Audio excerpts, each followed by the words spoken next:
Clip number 1045۔ اس clip میں آپ قرآن پاک کی سورہ نمل کی آیت نمبر 40 سے 43 تک کی تلاوت، ترجمہ اور تفسیر قرآن صراط الجنان سماعت فرمائیں گے۔ بسم اللہ الرحمن الرحیم۔ ترجمہ: اللہ کے نام سے شروع جو نہایت مہربان رحمت والا ہے۔ قال الذي عنده علم من الكتاب انا آتيك به قبل ان يرتد اليك طرفك فلما رآه مستقرا عنده قال هذا من فضل ربي لِيَبْلُوَنِي أَأَشْكُرُ أَمْ أَكْفُرُ وَمَنْ شَكَرَ فَإِنَّمَا يَشْكُرُ لِنَفْسِهِ وَمَنْ كَفَرَ فَإِنَّ رَبِّي غَنِيٌّ كَرِيمٌ۔ ترجمہ: اس نے عرض کی جس کے پاس کتاب کا علم تھا کہ میں اسے آپ کی بارگاہ میں آپ کے پلک جھپکنے سے پہلے لے آؤں گا۔ چنانچہ پھر جب سلیمان نے اس تخت کو اپنے پاس رکھا ہوا دیکھا تو فرمایا، یہ میرے رب کے فضل سے ہے تاکہ وہ مجھے آزمائے کہ میں شکر کرتا ہوں یا ناشکری، اور جو شکر کرے تو وہ اپنی ذات کے لیے ہی شکر کرتا ہے، اور جو ناشکری کرتا ہے تو میرا رب بے پرواہ ہے، کرم فرمانے والا ہے۔ قال الذی عنده علم من الکتاب۔ اس نے عرض کی جس کے پاس کتاب کا علم تھا۔ کتاب کا علم رکھنے والے سے مراد حضرت سلیمان علیہ السلام کے وزیر حضرت آصف بن برخیہ رضی اللہ تعالی عنہ ہیں۔ یہ اللہ تعالیٰ کا اسم اعظم جانتے تھے۔ چنانچہ ابو البرکات عبداللہ بن احمد نصفی رحمۃ اللہ تعالی فرماتے ہیں، یہی قول زیادہ صحیح ہے اور جمہور مفسرین کا اسی پر اتفاق ہے۔ ابو حیان محمد بن یوسف اندلسی رحمۃ اللہ تعالی فرماتے ہیں، جس کے پاس کتاب کا علم تھا وہ انسانوں میں سے ایک شخص تھے اور ان کا نام حضرت آصف بن برخیہ رضی اللہ تعالی عنہ تھا۔ یہ جمہور مفسرین کا قول ہے۔ ابو عبداللہ محمد بن احمد قرطبی رحمۃ اللہ تعالی فرماتے ہیں، اکثر مفسرین کا اس بات پر اتفاق ہے کہ جس کے پاس کتاب کا علم تھا اس سے مراد حضرت آصف بن برخیہ رضی اللہ تعالی عنہ ہیں۔ اور ابو محمد حسین بن مسعود بغوی رحمۃ اللہ تعالی فرماتے ہیں، اکثر مفسرین نے فرمایا کہ جس کے پاس کتاب کا علم تھا وہ حضرت آصف بن برخیہ رضی اللہ تعالی عنہ تھے۔ ان تفاسیر کے علاوہ دیگر معتبر تفاسیر جیسے تفسیر سمرقندی جلد 2 صفحہ 497، تفسیر جلالین صفحہ 320، تفسیر ساوی جلد 4 صفحہ 1498، تفسیر روح البیان جلد 6 صفحہ 349 میں راجح اور جمہور مفسرین کا یہی قول لکھا ہے کہ جس کے پاس کتاب کا علم تھا اس سے مراد حضرت سلیمان علیہ السلام کے وزیر حضرت آصف بن برخیہ رضی اللہ تعالی عنہ ہیں۔ انا آتیک بہ قبل ان یرتد الیک طرفک۔ میں اسے آپ کی بارگاہ میں آپ کے پلک جھپکنے سے پہلے لے آؤں گا۔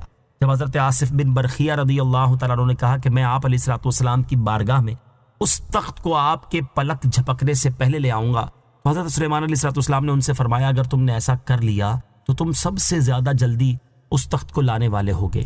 حضرت آصف بن برخیہ نے جب اسم اعظم کے ذریعے دعا مانگی تو اسی وقت تخت حضرت سلیمان علیہ السلام کے سامنے نمودار ہو گیا۔ فلما رآہ مستقرا عندہ۔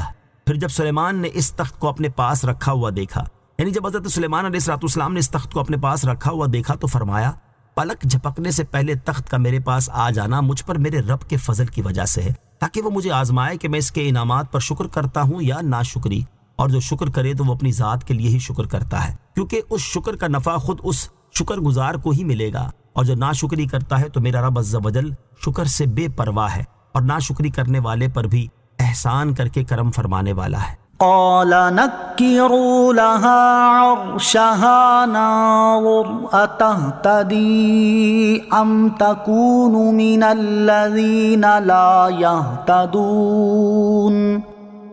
فلما جاءت قيل أهكذا عرشك قالت كأنه هو وأوتينا العلم من قبلها وكنا مسلمين وصدها ما كانت تعبد من دون الله إنها كانت من قوم كافرين۔ ترجمہ: حضرت سلیمان نے حکم دیا اس ملکہ کے لیے اس کے تخت کو تبدیل کر دو تاکہ ہم دیکھیں کہ وہ راہ پاتی ہے یا راہ نہ پانے والوں میں سے ہوتی ہے۔ پھر جب وہ آئی تو اس سے کہا گیا کیا تیرا تخت ایسا ہی ہے؟ اس نے جواب دیا گویا یہ وہی ہے، اور ہم کو اس واقعے سے پہلے خبر مل چکی اور ہم فرما بردار ہوئے، اور اسے اس چیز نے روک رکھا تھا جس کی وہ اللہ کے سوا عبادت کرتی تھی، بے شک وہ کافر قوم میں سے تھی۔ قالا، حضرت سلیمان نے حکم دیا۔ اس آیت اور اس کے بعد والی آیت کا خلاصہ یہ ہے کہ تخت آ جانے کے بعد حضرت سلیمان علیہ السلام نے اپنے خادموں کو حکم دیا کہ اس ملکہ کے لیے اس کے تخت کی شکل و صورت کو تبدیل کر دو تاکہ ہم دیکھیں کہ وہ اپنے تخت کو دیکھنے کے بعد اسے پہچان پاتی ہے یا نہیں۔ جبکہ ملکہ بلقیس حضرت سلیمان علیہ السلام کے پاس آئی تو اس وقت تخت حضرت سلیمان علیہ السلام کے سامنے موجود تھا۔ ملکہ سے کہا گیا کیا تیرا تخت ایسا ہی ہے؟ اس نے جواب دیا گویا یہ وہی ہے۔ اس جواب سے بلقیس کی عقل کا کمال معلوم ہوا۔ پھر ملکہ سے کہا گیا کہ یہ تیرا ہی تخت ہے، تمہیں دروازے بند کرنے، انہیں تالے لگانے اور پہرے دار مقرر کرنے سے کیا فائدہ ہوا؟ پھر ملکہ بلقیس نے اطاعت قبول کرتے ہوئے کہا ہمیں اللہ تعالیٰ کی قدرت اور آپ علیہ السلام کی نبوت صحیح ہونے کی خبر اس واقعے سے پہلے حدود کے واقعے سے اور وفد کے امیر سے مل چکی ہے، اور ہم نے آپ علیہ السلام کی اطاعت اور فرما برداری اختیار کی۔ وَصَدَّهَا، اور اسے روکا، یعنی بلقیس کو اللہ تعالیٰ کی عبادت کرنے اور اس کی وحدانیت کا اقرار کرنے سے یا اسلام قبول کرنے کی طرف سبقت کرنے سے سورج کی پوجا نے روک رکھا تھا، اور بلقیس کا تعلق اس قوم سے تھا جو سورج کی پجاری تھی، اور وہ چونکہ انہی میں پلی بڑی تھی اس لیے اسے صرف سورج کی عبادت کرنا